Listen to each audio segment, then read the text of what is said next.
Now hand the conference over to Mr. Ankit Arora, Head Investor Relations and Treasury, Arvind Fashions Limited. Thank you, and over to you, Mr. Arora. Thanks, Nirav. Hello and welcome everyone, and thank you for joining us on Arvind Fashions Limited earnings conference call for the fourth quarter and fiscal year ended March 31st, 2021.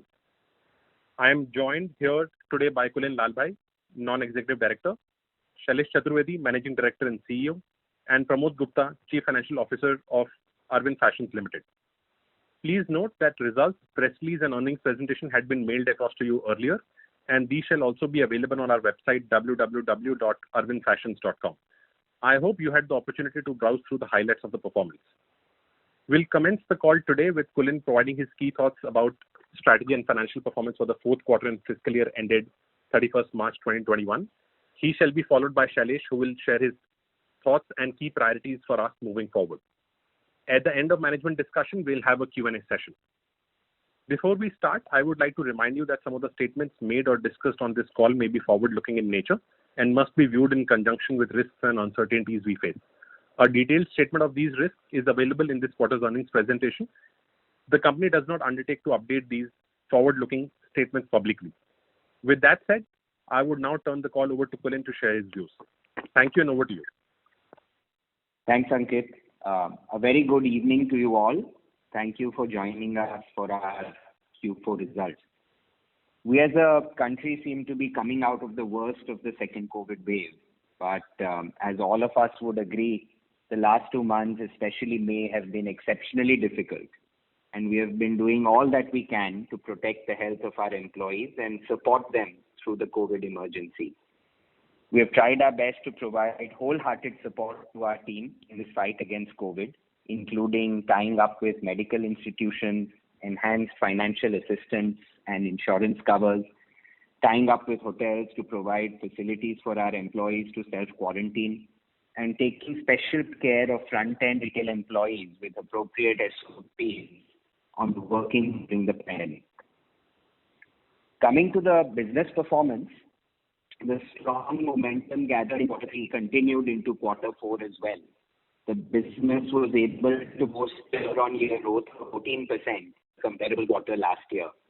The EBITDA grew sharply by 98% due to the healthy recovery in sales and the various cost measures that have been carried out.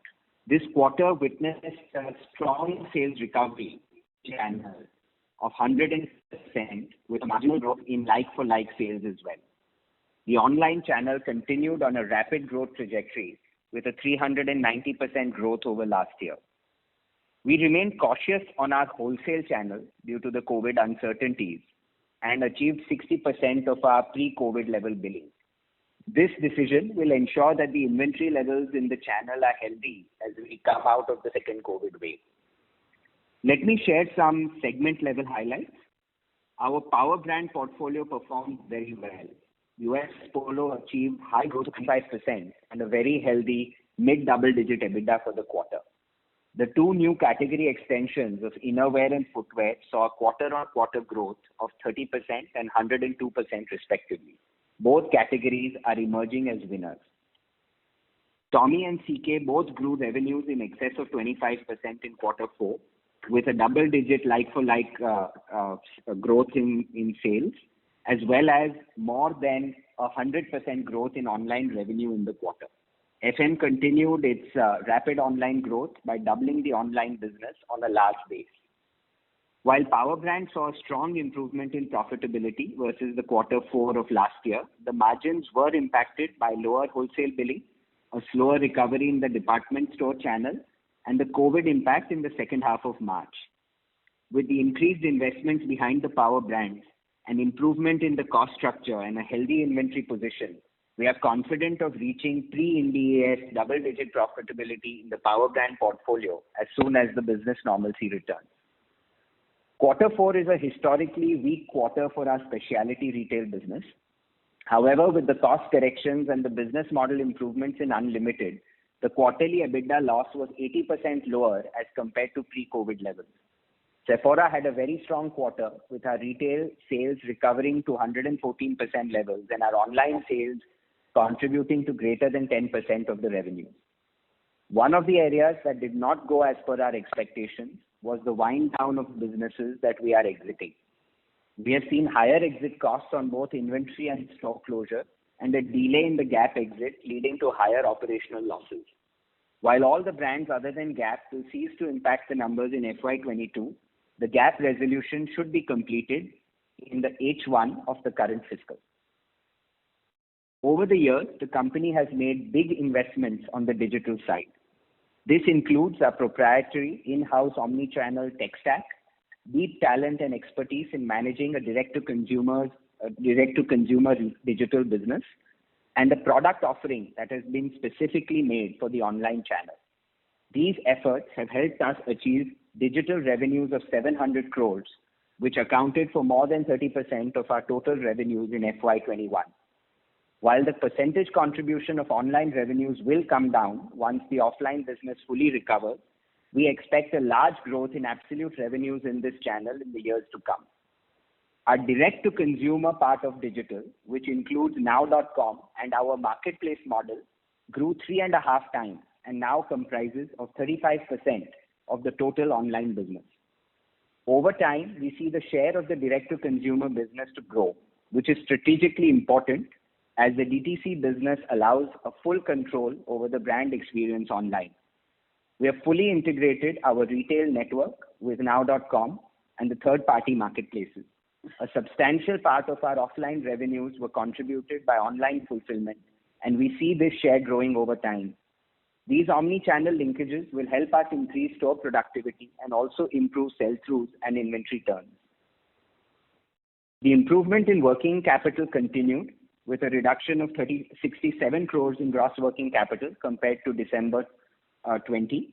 Overall, during FY21, gross working capital has seen a reduction of 523 crores.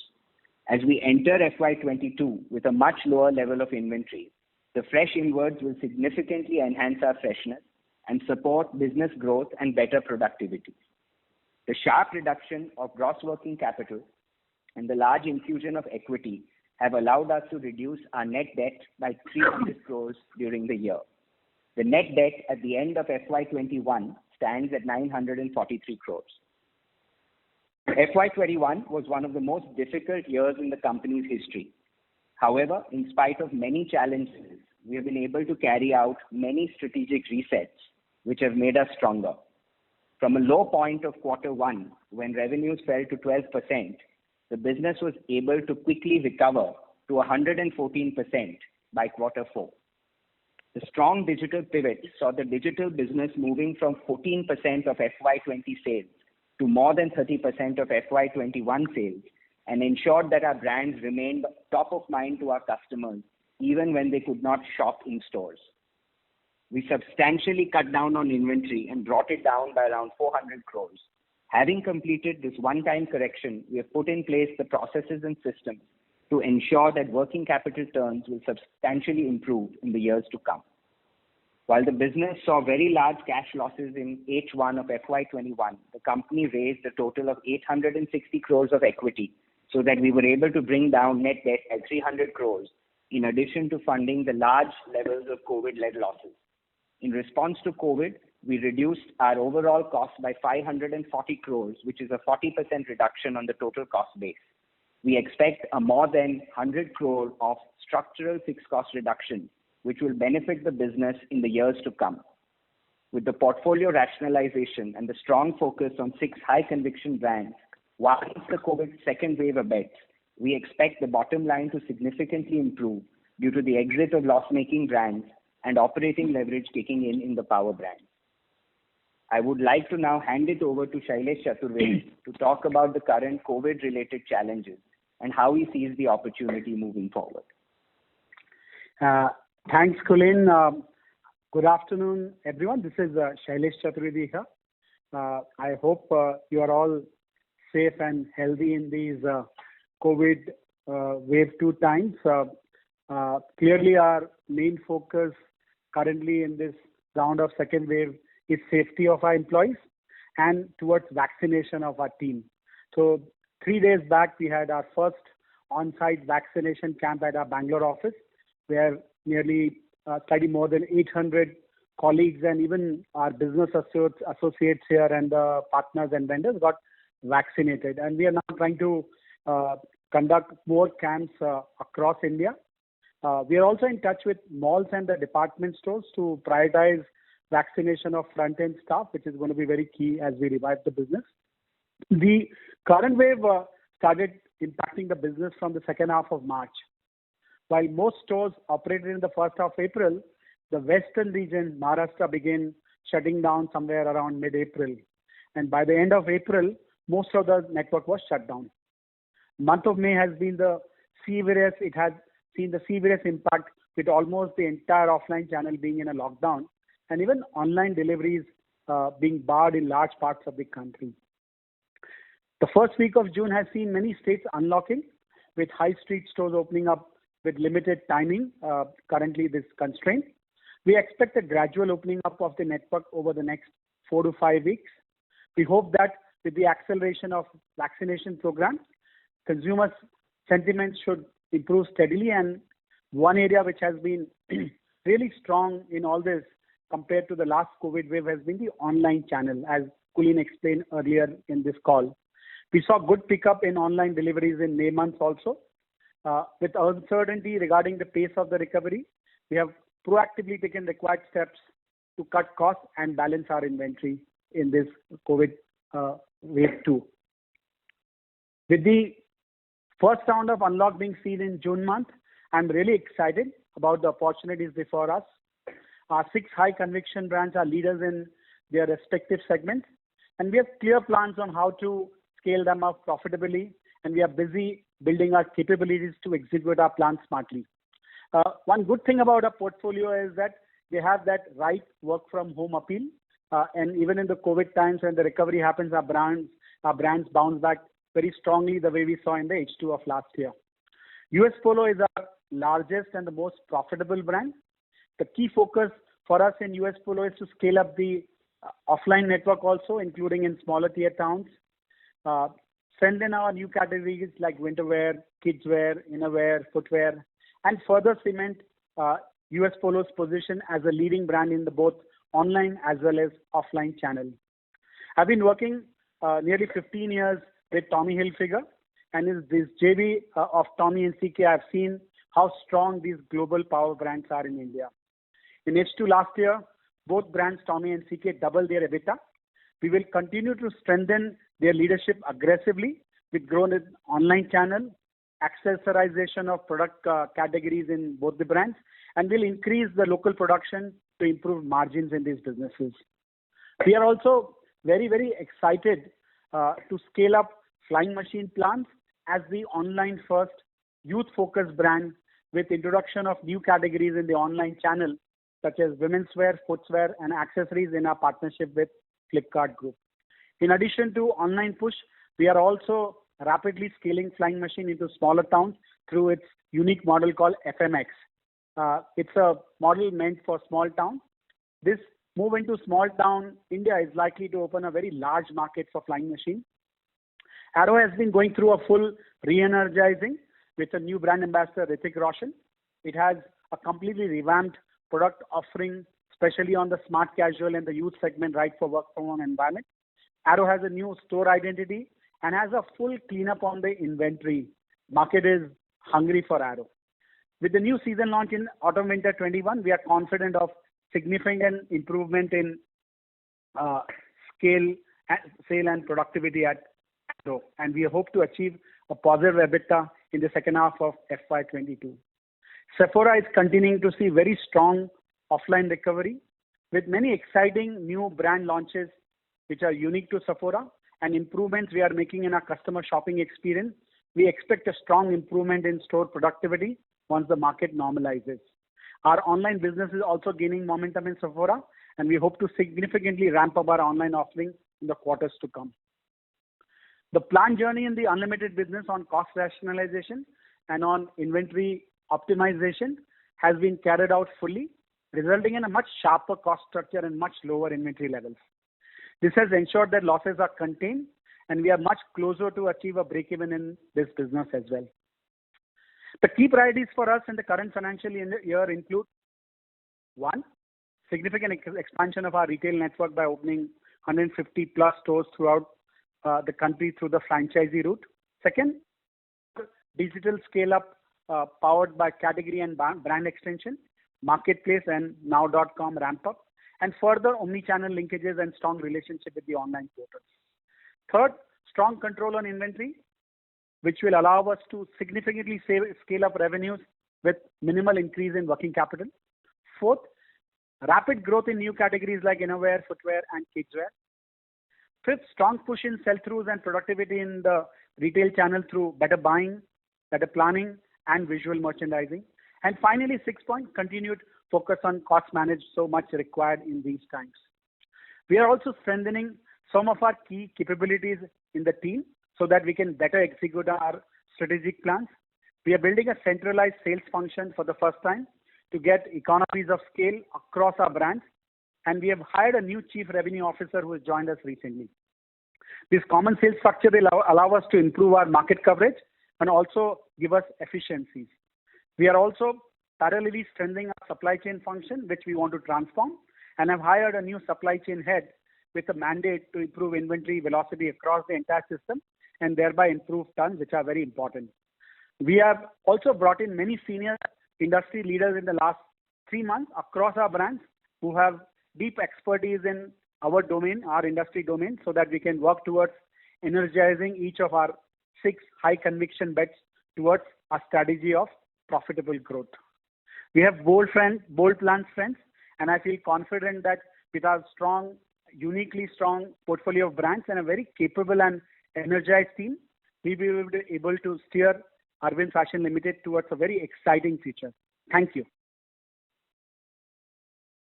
So shall we open the floor for questions? Yes, Nirav, please go ahead. Thank you very much. We will now begin the question and answer session. Anyone who wishes to ask a question may press star and 1 on their touchtone telephone. If you wish to remove yourself from the question queue, you may press star and 2. Participants are requested to use handsets while asking a question. Ladies and gentlemen, we will wait for a moment while the question queue assembles. Participants, you may press star and 1 to ask the question. The first question is from the line of Nishit from CWC. Please go ahead. Hi guys, thanks a lot for taking my question. My first question is actually on the balance sheet side. It's good to see that the turns in the second half, specifically both on the inventory and debtor side, showed a good traction. And from whatever you're saying, it looks like there is still some room for improvement. So would love to understand, how should we think about inventory turns, right? We are already, right, inventory and both actually debtors. How should we think about it? What is the normalized levels and what are the key drivers which will take us there? And I have a few more. I'll ask them after this. Hi, Shailesh here. As far as the inventory turns are concerned, it's like a top priority for us going forward. As we, gain our scale, both post-COVID in terms of NSV and EBITDA, the key priorities is how to improve our stock turns. Now, during COVID times, the whole business slows down and inventory lies in the closed stores or in the warehouse. So it slows down the turn. But, what we have done is that we've gone, last year you see our GWC reduction of 523 crores. We've gone hammer and tong in terms of reduction in inventory. Also, we have tightened our processes on buying, and made sure that, there is a lot of discipline on that. Also, I briefly just mentioned to that we want to start a transformation project on the supply chain, and we've hired a sort of a domain expert who is coming with a mandate to increase the stock turn. So, the whole idea is to improve stock turns and, move towards a model which is more demand driven than forecast and push model driven the way the industry has worked in the past. So there's a lot of focus going forward to improve the stock turn, and we are making sure that the discipline on inventory, discipline on the processes, and also the new expertise on supply chain that we are trying to achieve to reach much higher level of stock turns than we have. Also, one thing that is sort of going to enable us is that our inventory levels are quite low as such right now, and there's a need for fresh goods, and typically fresh goods tend to move faster and give you a better margin also. So I think the way our inventory position is today, once the COVID sort of subsides and we move forward, I expect to have very good velocity on movement of goods in our business. So Shailesh, if I understand it right, our inventory, which is roughly around 100 odd days, plus or minus something, you are saying that turns could come down and the gross margins could going forward could also see better improvement because of higher full price sales. Is that understanding correct? So let me break down your question into two parts. One is about the turns and other is about the gross margin, right? So as far as the stock turns are concerned, like I said earlier, that there is a lot of emphasis to increase the stock turns. So there's no way we would want stock turns to come down. There's a good opportunity for us to increase the stock turns going forward, and it's a very important mandate for us, and that's our key focus area. Second part is gross margin. So like I said earlier, that inventory levels are now at historical low. Of course, currently COVID is again hitting us, but once we come out of the COVID, we are expecting, and this work from home, our brands are very well placed. Our inventory levels are quite low. As we start filling in the channel again in a few months again, gross margins would kick in at a higher level, because gross margin have a direct correlation with the freshness of the inventory. And as we pump in more fresh merchandise into the market, into different channels, we expect our gross margin to be at a very healthy level. Great. The second question is on the digital sales. So you said around 700 crores was our total digital sales, and of that 30% was roughly your direct-to-consumer sales, which is both marketplace and now.com, right? So I have two questions here. Question number one that I want to understand is are our terms of trade is it similar for better or worse off in terms of our digital sales? Like, do you get better margins, better terms, or is it similar margins, or is it slightly lower? And the second question is with respect to both now.com, are we losing money there, and marketplace model? If you could just explain what exactly are we doing there in that marketplace model. These are three questions with respect to digital. So again, let me go one by one. So online revenue last year of 705 crores, 32%, growing 30%. So these are all, very, good numbers for us to take into the next year. We are proud of the scale we have risen its market leading position. That also helps us to get good margin, because we are a very large player in this segment, and we have not just one model, we have multiple models from our own DTC now.com to our own marketplace, and also we have a very good business relationship with the large portals where we do large business with them also on online business. So our margins, online business is not deductive, it is additive. Its margins are as good as many other channels. Also, we have a very specific plan to improve the margins in the online business this year.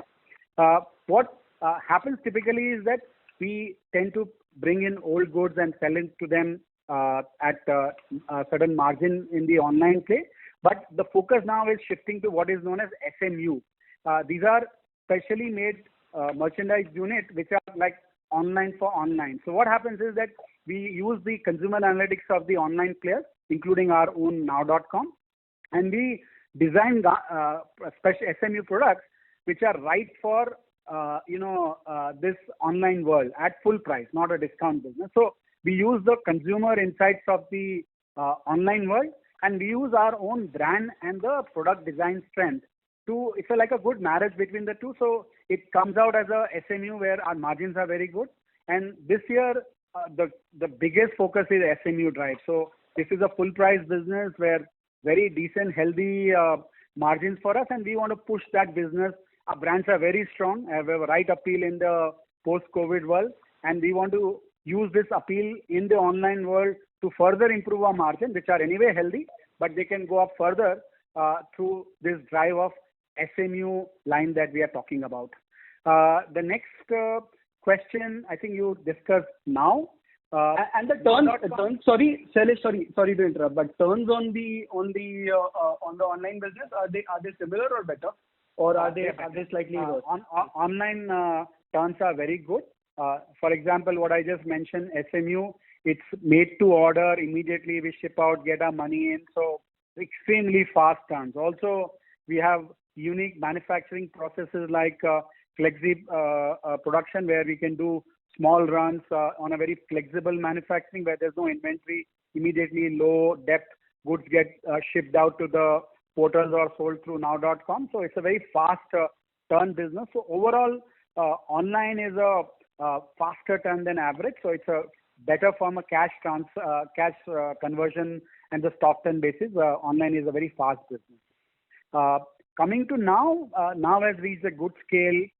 It's reaching the most important metrics is the positive unit matrices, and it's reached that level. We're breaking even on that.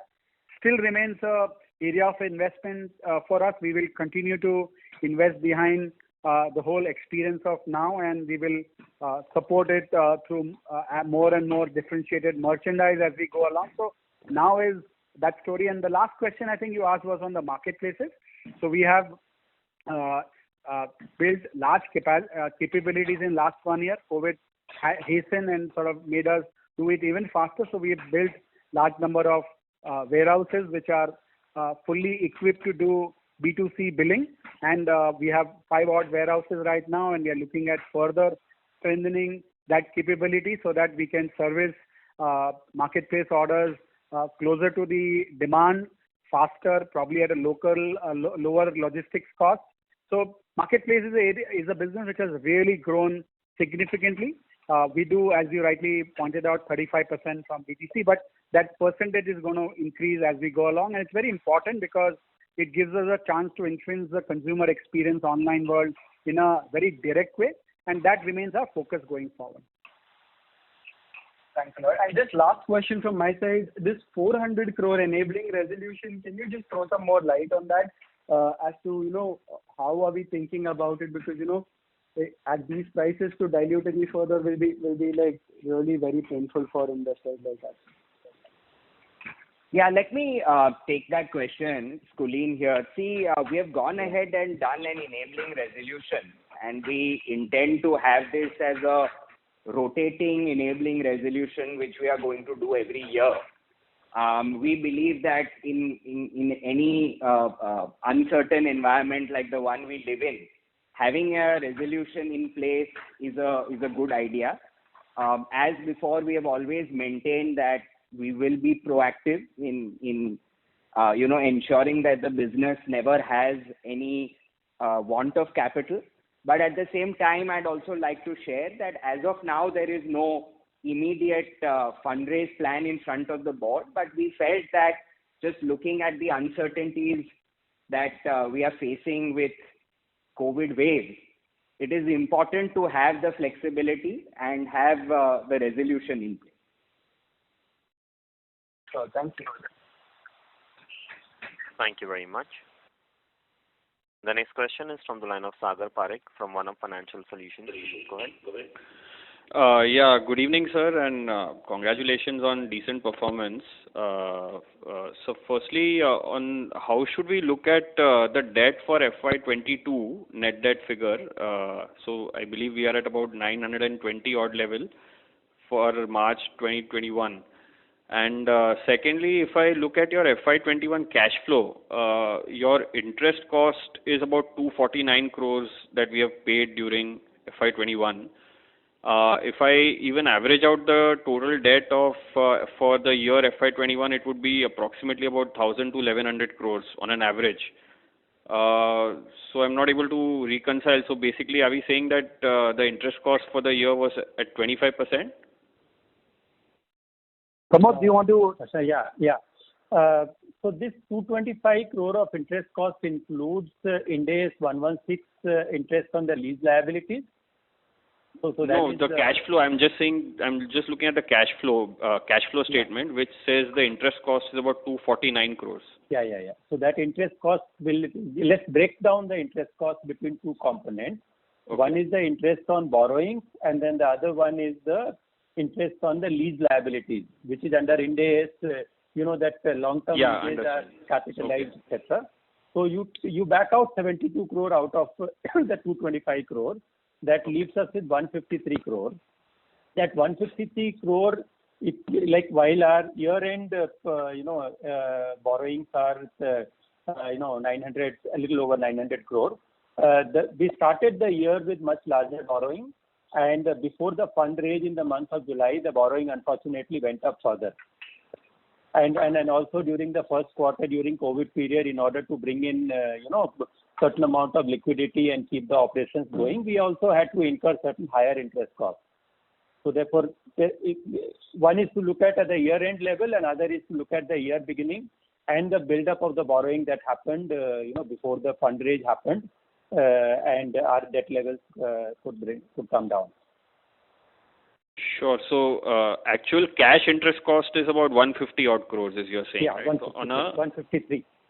153. So right. So that also is about 15 odd % kind of, even 1,000 crores, assuming average interest cost for the year. No, so therefore we started the year with 1,250 crores. Right. And then and that went up a little bit, in the until the month of July. Right. So we do have a higher level of interest in the first 4 months of the year, and then it sort of gradually came down. One way of looking at it, Pramod, could be to see the run rate of the quarter 4 interest. Sorry, run rate of? Quarter 4 interest. Yeah. Right. And how should we look at the debt levels for FY22? Kulin, you will answer or? No, go ahead, Pramod. Okay. So FY22, we should be looking at approximately similar level of debt levels as the end of March 21. Should not be a significant difference as compared to the FY21 level. Oh, so debt will not go down. I was expecting the debt number to go down because you will have some rights issue money coming in, and plus assuming the cash flow for the year would be positive now, given the fact that demand is likely to bounce back once the. If I can come in here, let me take this one. See, there are two things. One, we are expecting a very, very significant ramp up in revenue between what we achieved last year and what is kind of the business plan for this year. So it is a disruptively higher growth rate on a base because the business is scaling back after a COVID disturbance. But in spite of that, the working capital will not dramatically go up. It would go up somewhat. Secondly, there are some COVID uncertainties, at least in the first quarter, which are going to impact the business, and we'll see how the COVID unlock happens and how quickly we move back. But because of those, it is on the conservative side. I think we believe that the debt level should be similar. Okay, and on the interest cost, given the fact that now this 153 number should come down, right? Because I believe 153, since you mentioned that it was 1250 at the start of the year and then we had some additional debt, so that's why the interest cost is on a higher side. But this Q4 interest cost number should be, can I multiply that by 4 to get the interest cost for the year, for FY20? Broadly, yes. Okay, and how much was the interest cost for Q4 then, excluding the lease liabilities? I think it was around 35. Okay, so about 70 and another 7. So 140 crores should be the number then. Yeah, you should be able to think about that. Okay, sure. That's it from my side, and all the best, guys. Thanks. Thank you. Ladies and gentlemen, you may press star and 1 to ask a question. The next question is from the line of Priyam Khemawat from Infinity Alternatives. Please go ahead. Yeah, hi team. So just looking at the numbers, we've done. Sorry to interrupt you. See, your voice is coming. Voice is not coming clear. Can you come in a better reception area, please? Hello, is it better now? Much better, sir. Thank you. Yeah. So just looking at your presentation, we've done around 64% recovery for our power brands. So assuming that we reached around 2,500 crore revenue mark for our power brands, we earlier used to do around 10% pre-index EBITDA margin. So assuming that we reach that maybe in second half this year or next year F23, what kind of EBITDA margin are we looking at? Will it be substantively higher considering the cost reduction which we've done, or will it be in the similar range? Just wanted to understand that from you. Hi, Shailesh here. We looked at this year into two parts, H1, H2. So we are starting, unfortunately, with a COVID wave 2. This first quarter will get impacted. We also have some final cleanup on the gap business that will get cleaned up in the H1. H2, we expect the EBITDA to sort of bounce back in that proportion. Well, power brands are already delivering good EBITDA. Even in the last quarter, if you see, the power brand EBITDA is fairly good, more middle double digit, and it should continue its improvement journey as we bring in more and more fresh goods, where the margins are quite good for us. So as we grow the digital business, as our cost efficiency kick in, more fresh inventories go into the market, the EBITDA margin should be better. No, just to put my question in another way, like we've done around 500 crore plus savings in cost this year. So how much of that do you think is sustainable? Because at the start of the year, we were telling that around 150, 200 crore of the cost reduction is sustainable on an annual basis. So just wanted to understand that. See, if I really see the cost elements, so there were rental saving, there was a supply chain saving, there was manpower cost saving. So definitely there's a 100 crore plus kind of saving is structural and it will go forward. Some of the costs as we scale up the business significantly, hopefully in the second half of the year will come back. So the rent will not remain at concession. If the business bounces back, that rent will go back to its contractual amount. Little bit of employee also will have to hire to support the growth. So we definitely a significant portion of the cost saving is structural and it will accrue and will go forward. Whereas some will need to sort of add back the cost. So I don't know whether it answers your question. Okay, understood. Fair enough. So, and just another question. Our F20 rentals were around 400 crore actual rentals without this Ind AS impact. What kind of concessions were we able to get this year, and what is our actual rental outflow to landlords this year? If you could just help me with that number. So, there are two forces happening right now because that will make it difficult to put a number to the rental right now, because the first quarter COVID impact, our discussions are in progress with our partners, landlords. We've already written letters to them seeking help, and it'll get resolved soon, but we don't know the exact number. We can't comment on that. Something is not certain as yet.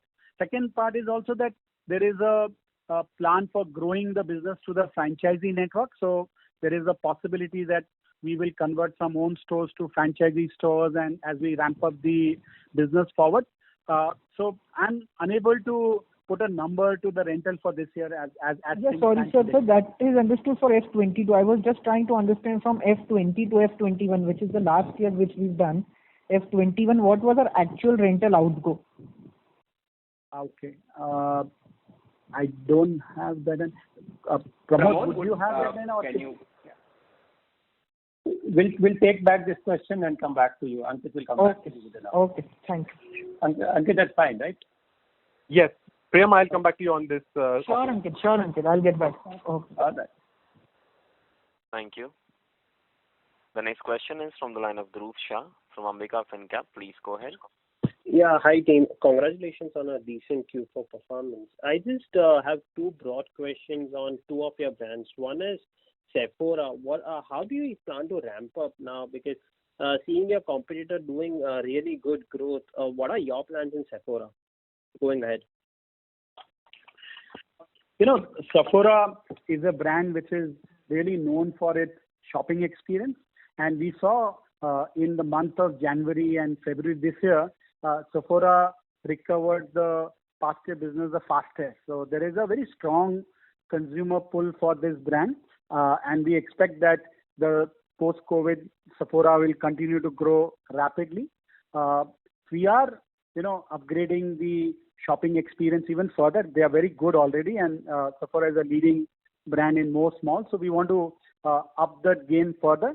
Second thing we want to do is that we have a very strong line of launches of exclusive brands, and that's very important in the this beauty segment. So there's there are 5, 6 very, very strong mega brands which are in the pipeline. In fact, 1 or 2 we had to delay by a couple of months because of the current COVID wave. But that exclusive pipeline of these power brands in the beauty segment will help Sephora further. Also, we will explore whatever the possibility of expand the geography of the Sephora business in India as we go along. And lastly, online is very important. We have seen a good traction with Sephora in our own marketplace and in our own now.com business. And we started it recently, and in a very quick manner, it has crossed the double-digit contribution for Sephora. So this online journey will continue to grow, and it will help the Sephora business to grow. So the excitement at the store, launch of exclusive brands, online linkages, and the growth that we are planning, all these will take the Sephora business forward. Right. Thank you. And my next question is on Unlimited. Are we planning to close any further stores, or are we done with the realignment, restructuring, and now onwards this year you will see a break even, and from next year probably you will see some EBITDA positive? Word on Unlimited, please. So, there was a big drive to rationalize the business. We closed down a large number of not so profitable stores. So at the current distribution network is quite healthy.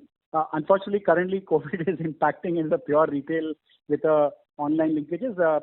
It's impacting more. But as we come out of the COVID, I think Unlimited is a very cost-efficient model. The last year, the new model of Saral stores that was done is very successful.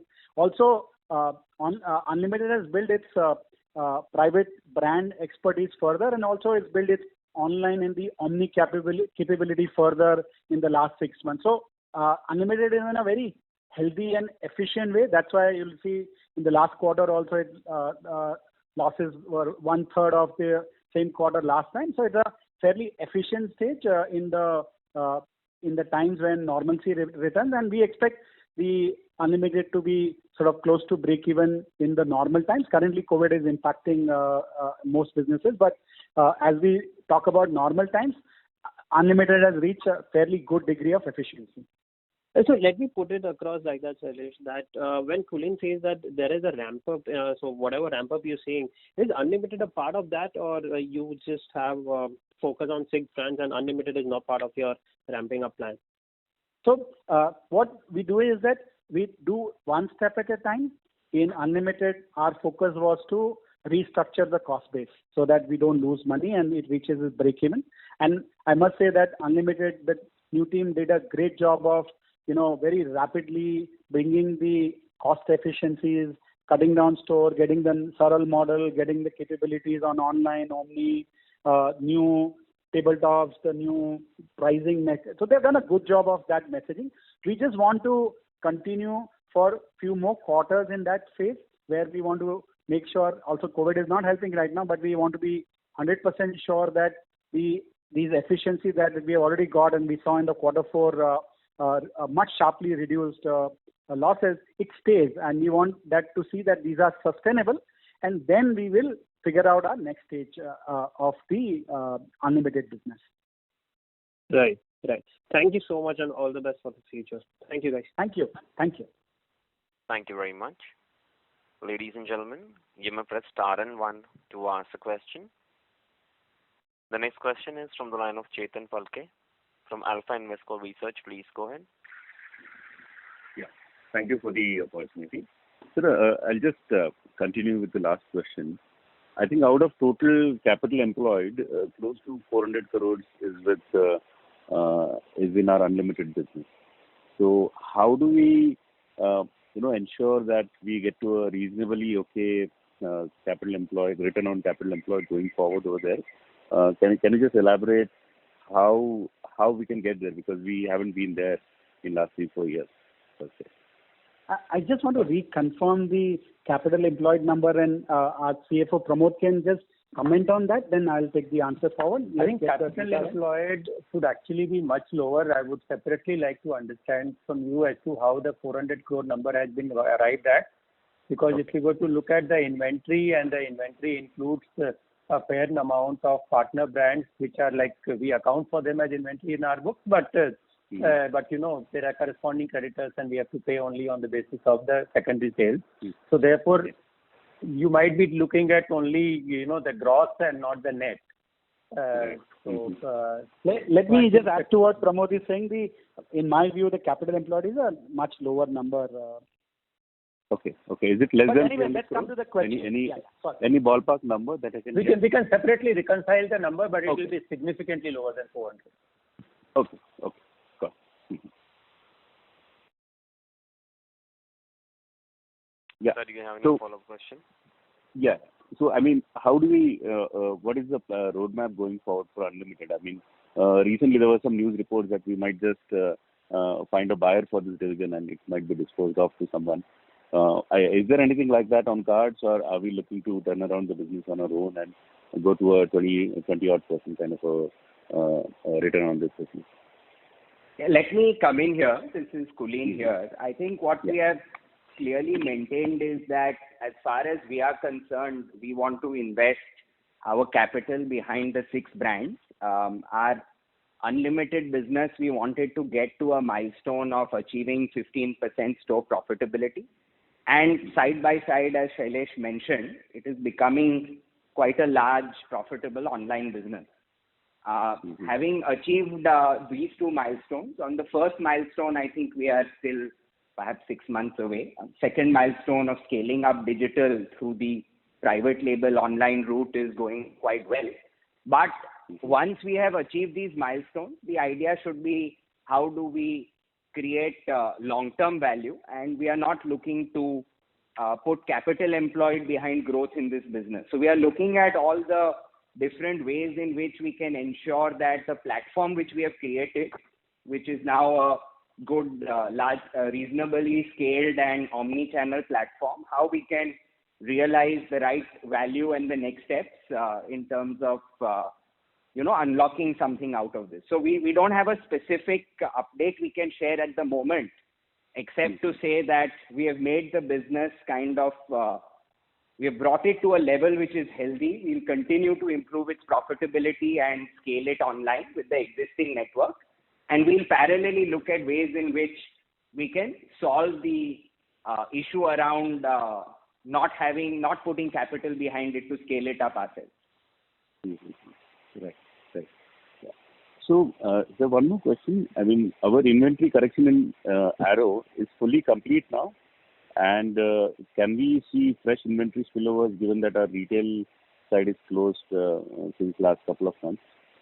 Yeah, in fact, the inventory correction has been the sharpest in Arrow, and in fact, there is a shortage of inventory right now as we speak, and as the market improves post-COVID, we plan to fill in the channels very soon in Arrow, and we're hoping that the second half of this financial year, Arrow should be an EBITDA positive brand. Okay. Yeah. So can we see fresh inventory spillovers in our other brands, let's say in Polo, in Flying Machine, in other brands, because the retail side is closed? So, what has happened is that we've seen last year also some best practices that we will carry to this COVID wave 2. So inventory correction is important because we don't want the turns to slow down or the freshness to go down. So we have cut down, increased by a couple of 100 crores in this round of COVID, and sort of made sure that both on cost side and also on the inventory side, we remain quite sharp in order to fight this COVID wave. So while we have cut down the inventory, but we will have adequate fresh and adequate volume of inventory to supply to the market as the market picks up. Mm-hmm. Okay. Also, the second half is full of season. So, Diwali this year also is 10 days earlier. So we expect Puja, Diwali season to start at least a fortnight earlier than last year. And that also would ensure that the channel, etc., starts picking up goods faster. And we also had a very low level of inventory with the trade channel. We've been very cautious about that channel. So my sense is that channel is also hungry. Just that currently because of COVID, everybody is cautious. But once the market picks up, we should be able to apply a very large amount of fresh inwards in most of our goods, most of our brands, all of our brands, including surely US Polo, which is our biggest brand in the market. Mm-hmm. Okay. Yeah. Shailesh sir, I think you were mentioning about improving our supply chain drastically and improving our stock turns. So can you elaborate more, as in what are the aspirational stock turns that we are looking at, let's say 3-4 years down the line for our power brands? So, frankly, for this financial at an aggregate level, at an AFL level, power brands would be even better. We were looking at, closer to 2.5 tons and, somewhere in that zone between 2.25 and 2.5.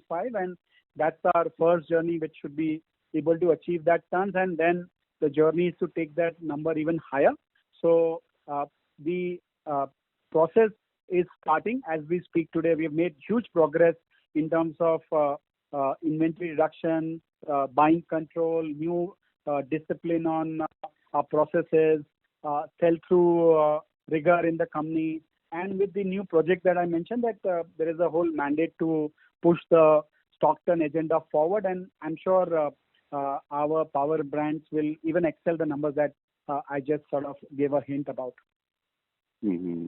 Okay. Are there any global benchmarks? I mean, for the asset turn, for the stock turns?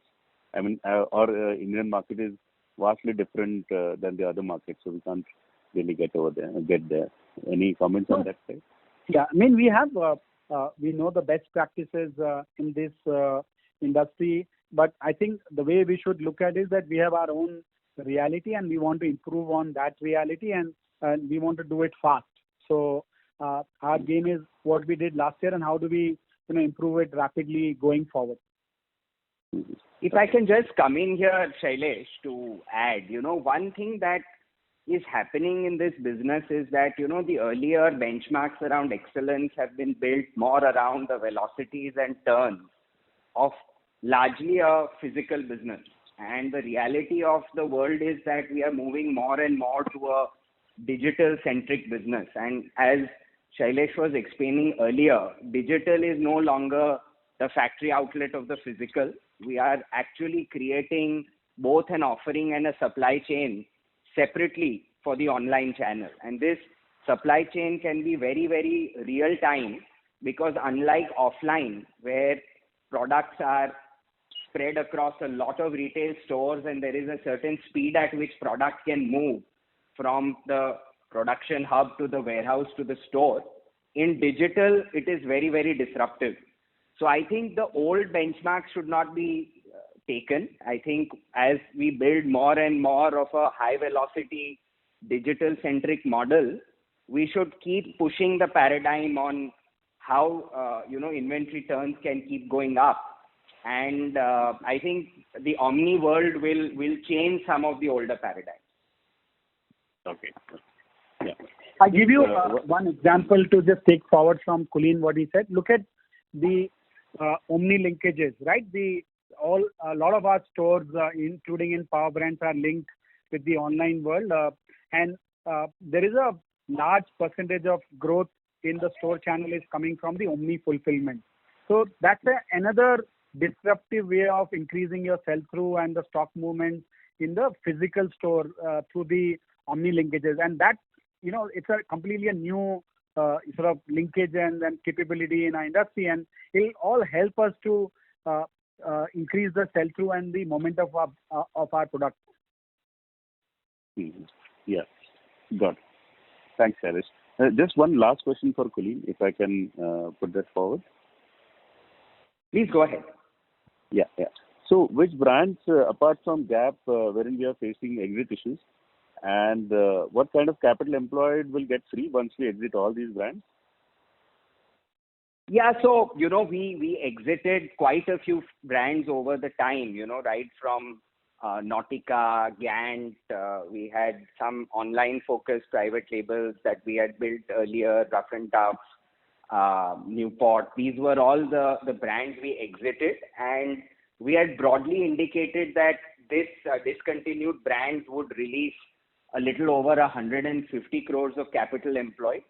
I believe a little under half of that has been realized.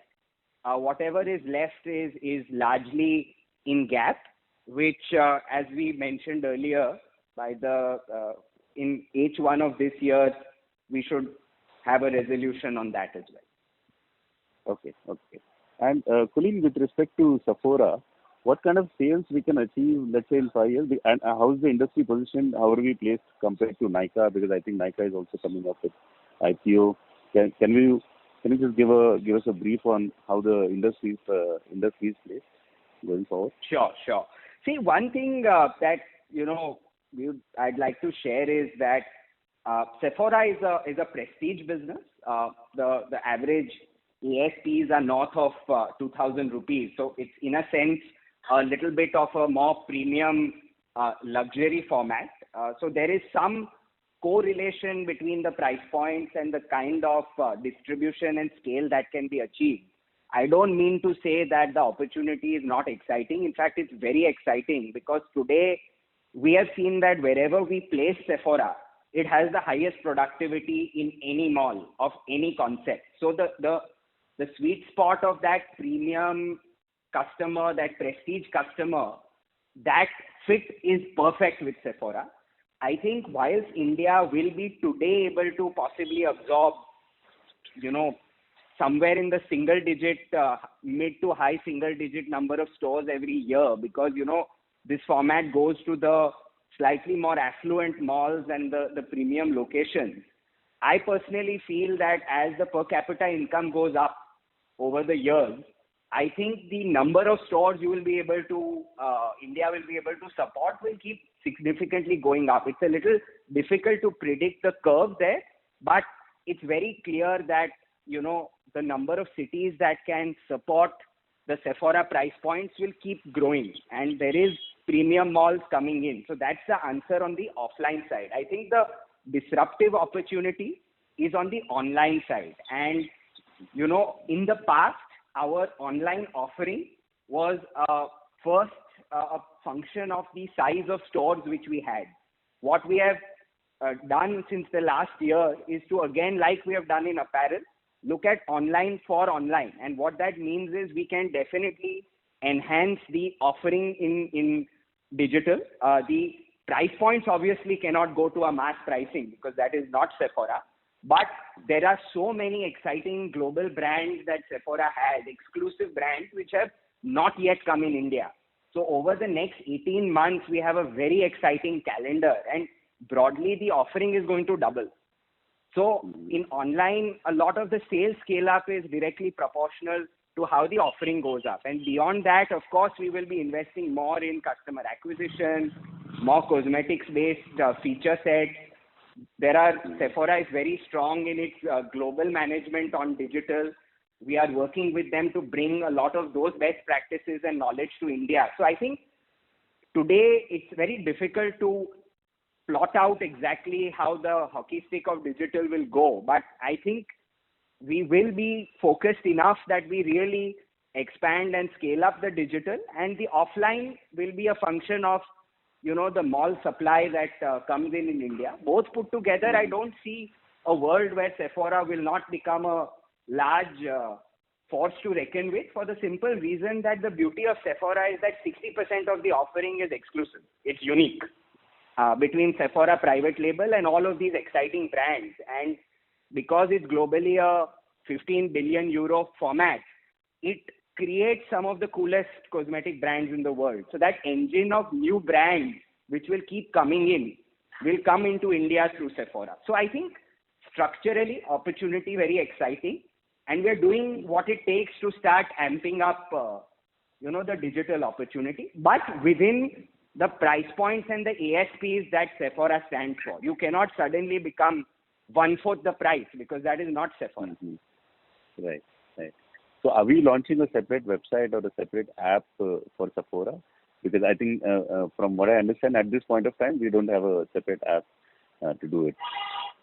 To order we are doing it today through our multi-brand app, and we are working with global, the way Sephora works is the digital front end or the retail store is like the offline retail store. There is a certain SOP structure and way it works. So we would work with Sephora Global. If that storefront has to come to India, we'd have to work closely with them and bring it, which discussions and efforts we will be making in the quarters to come. Got it. What percentage of our sales is online in Sephora at present? Right now it is just low double digits. It's between 10 to 15%, but it's ramping up, as Shailesh said. The year before last it was negligible. So it's become material last year, and we are hoping this year we have quite a bold plan to grow it significantly this year. All right. Yeah. That's it from me. Thank you very much. Thank you. Thank you. The next question is from the line of Abhijit Kundu from Antique Stock Broking. Please go ahead. Yeah, hi. Thanks for the opportunity. So my first question was on US Polo. What would be the salience of kids wear in US Polo, and how has been the performance here? Looking at the kind of growth that kids wear has in the country, US Polo can see a good amount of significant growth there. So during the quarter also, what we have said is innerwear and footwear have grown by 30% and 11%. But if you have to look at kids wear, then how has been the growth?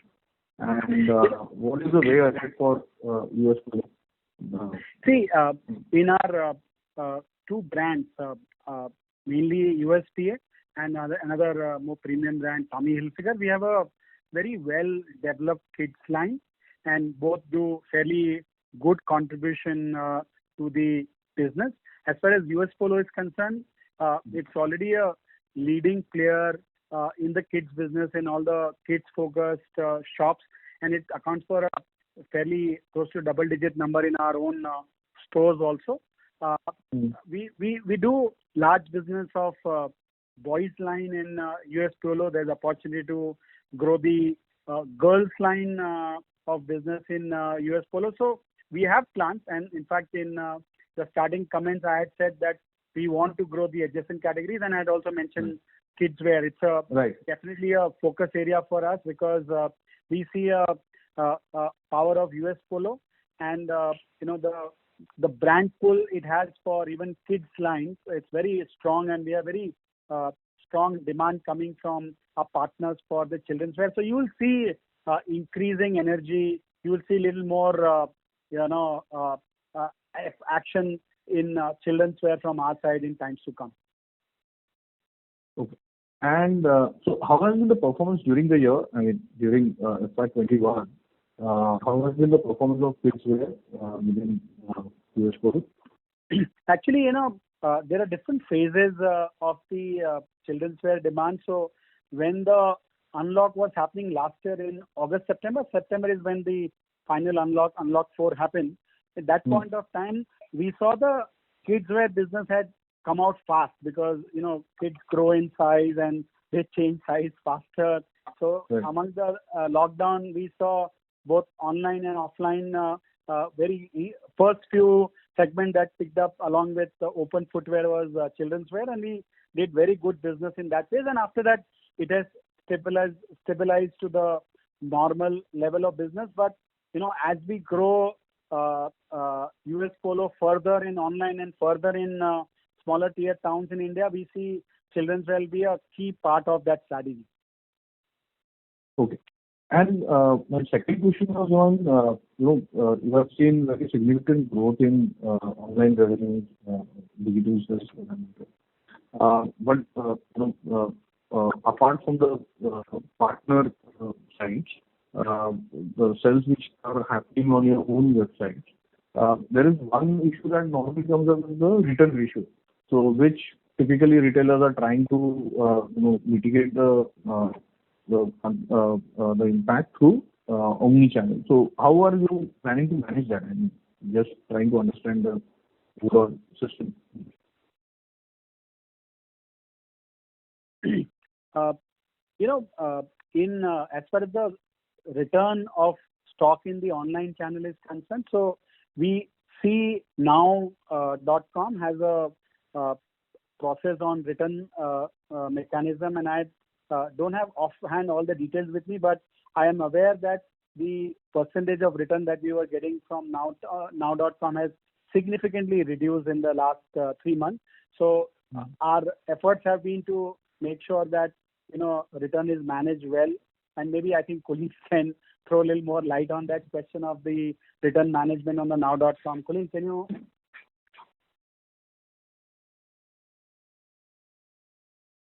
Question, please. Kulin, now we're talking about the stock return process in now.com. What about it? Yeah, can I understand the question? Yeah, essentially what I was trying to get a handle on so what happens in online revenues. A lot of concerns are there on return ratio, because across the board, typically the understanding is that return ratios are in the region of 25-30%. So every time it's from your partner website, it's fine, but when it comes to your own website, mitigating the return ratio or so the way it is managed is that first of all you have to assume that the return is going to come in because it's a part of the business model. So whenever we talk about net sales in our own business, we actually net it for the return provision. So it is pre-provided. We would actually only show 65 to 70% of the sales as the book sales. And then on how do you efficiently manage the return, the world is becoming more and more sophisticated, where you try and take the returns locally, reprocess them and get them back into, sellable state as fast as you can. We are making efforts to make that journey faster and faster. So in the earlier model, everything would have to come back to the central warehouse. We are now moving to a model where we reprocess it in the state level itself and get it back into retail stores quickly. So we are still optimizing that, but as far as revenue recognition is always net of the return provision. Okay. Because there is a typical cost to it. I mean, every time it is returned, there is a So when we put logistics cost, it is built in largely almost in a online model. 50% of the cost is the return logistics cost. Even though only 30% returns come, the cost of returns are higher than the cost of forward, and that is also built into the margin model. So that's a part of the logistics cost. But the good part of an omni model is that since you deliver from stores, you have a lot more close delivery. And over time, we will have a lot more close return. What that means is in-state return and in-state delivery. As that keeps going up, the percentage logistics costs keep coming down. Right. Got it. Thanks. That's it from my side. Thank you. The next question is from the line of Nishit Rathi from CWC. Please go ahead. Just to clarification, you said you're targeting inventory turn rate of around 2.5 times. I'm assuming you're talking 2.5 time COGS, right? Yeah, COG to COG. Yes. COGS. So that means we've seen some, sometimes some people take sales to the COG, but we are talking about COG to COG. That's the right way to look at it. No, that is fair. So I'm just trying to understand. So you're basically saying that, whatever, you're basically talking of a 4 to 5 times sales number in inventory. Yeah, you have to double it. That is exactly. That's roughly exactly. Yeah, that is point number 1. Okay, thanks for that clarification. Second was, if I understood it right, in Sephora, what you're basically saying is, we are going to sell on now.com, which is our own platform. and we are going to have storefronts in all the marketplaces. That is, that could be Nykaa, that could be Myntra, that could be anywhere, right? Is that understanding correct? No, Nishit. Sephora globally is EBO format. In some select markets, they also do third party. I mean, so we would work with them to ensure that we keep making Sephora goods available elsewhere. I think the gentleman that had asked the question was to say, in addition to a multi-brand storefront, would there be a Sephora only storefront? And that was the discussion we were having. I think on third party marketplaces, I mean, in certain markets, they have done that. And, as the markets in India evolve, we will work with our partners to see how we can optimize the availability of that 60% exclusive product, that Sephora sells. But today, basically, we only sell Sephora online primarily through our own platform, right? Is that correct? We only sell it today through now.com. And the discussion we were having was, Sephora.com. Okay, perfect. Thanks a lot. Yeah. Thank you very much. Ladies and gentlemen, due to time constraint, that will be the last question for today. I will now hand the conference over to Mr. Ankit Arora for closing comments. Thank you, everybody, for joining us on the call today. If any of you have any further questions which have not been answered on the call, please feel free to reach out to me and I would be happy to answer them offline. Thanks for your time and look forward to speak to you, everyone. Thank you very much. On behalf of Arvind Fashions Limited, that concludes this conference. Thank you for joining us. You may now disconnect your lines. Thank you. Playback is complete.